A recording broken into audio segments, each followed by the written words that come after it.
China, Hong Kong, they've been in the news over the past year quite a bit due to issues surrounding an extradition bill that had been withdrawn by Hong Kong's leader Carrie Lam, as well as there's been trade issues, as well as new viruses popping up and more. But one question that continues to surface that people have is, what's the difference anyways between China and Hong Kong? So let's take a look at that in this episode. Welcome back to another FTD Facts episode. My name is Leroy Kenton, and on this episode I'm looking at 10 differences between Hong Kong and mainland China. Hopefully this episode will clarify a lot of the confusion. Now, if it's your first time here, hit that subscribe button and ring that bell to be notified of our daily episodes. Also leave a like on this video as well. Starting off at number 10, we first got to look at what are they exactly. Well, China, that's the name of the country, so yes, it is a country.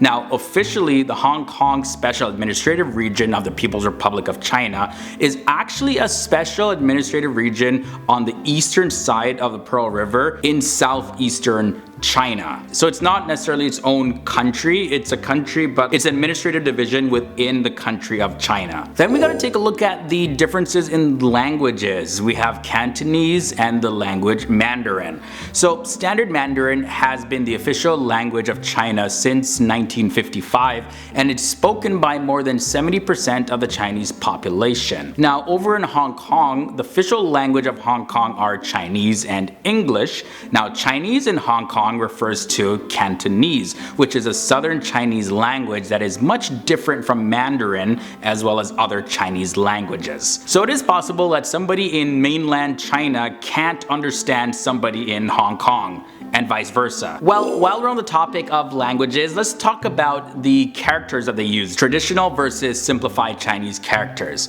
Now, those who live in Hong Kong use Cantonese, like I mentioned, but they write with traditional characters. Now, in mainland China, people speak Mandarin, but they write with simplified Chinese characters. And the characters, of course, look different. So yes, if you write something in mainland China, again, possibly somebody in Hong Kong may not even understand what you're saying, even though it's in the same country. But yeah, it's so different. But then again, there are some people that both understand Mandarin and Cantonese as well as other Chinese languages. The two also have very different histories, although their histories intertwine with each other. So for China, officially known as the People's Republic of China, it had a very shaky history after the fall of the last Chinese dynasty, and this was back in the year 1912. But then fast forward, China was established as a republic in the year 1949. And China really began to flourish and prosper as the China that we now know today during the 1970s, and it's never looked back ever since.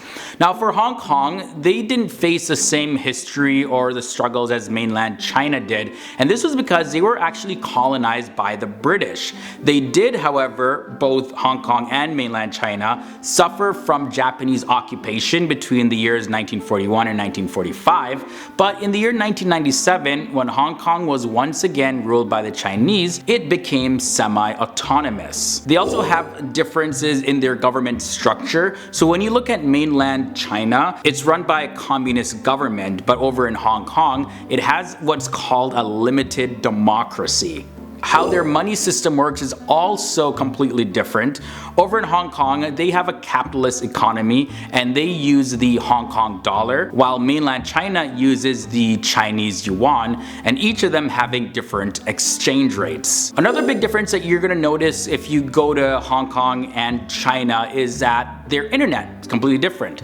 Over in mainland China, the government really controls the internet, and China's internet has what is called a Great Firewall, and this is where you need a virtual private network or VPN to access the internet. Now, China has its own social media sites and apps for everything. Like literally, they have their own version of every major social media website, for real. Now, Hong Kong, however, doesn't have these internet restrictions, and you can access sites like Google, YouTube, Facebook, and more easily. You don't need a VPN for any of that stuff. Number 3 brings us differences in their cultural beliefs. So Hong Kong is often considered westernized. Now they do, however, hold on to certain traditional practices like praying for good luck. They also believe in wishing trees, and they believe in energy through feng shui. Now over in mainland China, they actually reject these practices, and they're a lot more of an atheistic society. Also, when it comes to tourists, when you go to mainland China, China, you'll notice that the tourists are mainly just others from different areas of mainland China. So what I mean by that is you're not necessarily going to find international tourists, you're just going to see different people located in mainland China visiting other parts of mainland China. And international tourism only makes up a small fraction of the tourists in mainland China. Now when you look at Hong Kong, they're actually dubbed Asia's World City. You can't go anywhere without seeing all types of races, nationalities, and cultures. So if that's your thing, definitely Hong Kong is a place to be. If you're not necessarily wanting to see all the different cultures and all of that, mainland China. And the last difference I want to point out is a difference in the food. So for mainland China, it's known for its incredibly delicious and unique, as well as very cheap local street food. Whereas in Hong Kong, your food options are a lot less affordable, and restaurants typically are a little bit more luxurious and pricey. Either way, wherever you go, you're gonna find some good food. Alright guys, so that's it for the 10 differences between Hong Kong and China. Hopefully this clears up any confusion between China and Hong Kong. I know a lot of people are like, what? What's the difference anyways? Aren't they the same thing? Same thing, same place in a sense, but yeah, completely different as you saw in this episode. I know it was something I was scratching my head over too. It was confusing me. Researching for this episode and sharing it with you guys also benefited me as well. I learned a lot, mind blown. Definitely leave your thoughts and comments down below. I want to hear your thoughts about mainland China and Hong Kong. Were you also confused as well? Or were you one of those people that just knew it? You were blessed with this knowledge? Let me know down below. Now before you head on out, I'm going to be leaving you with another episode that I definitely want you to see. It's going to be coming up right now, and don't forget my social media links are below. So yeah guys, I'll see you real soon. Come back daily here on FTD Facts for more episodes.